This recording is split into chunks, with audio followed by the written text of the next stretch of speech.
Team Eliza, this is your chance. You just gotta get it right. Sa soap opera, kapag sinampal ang bida, karaniwang reaksyon o ginagawa ng bida.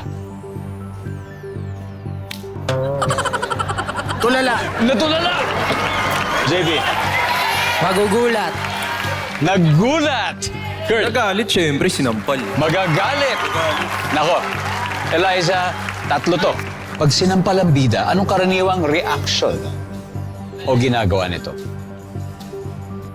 Tumulala. Tinitigan mo lang, nagulat kasi nampal ka eh. Ang sabi nila, natulala. Medyo na magulat ng konti. Or taken aback. Ang sabi ng survey ay...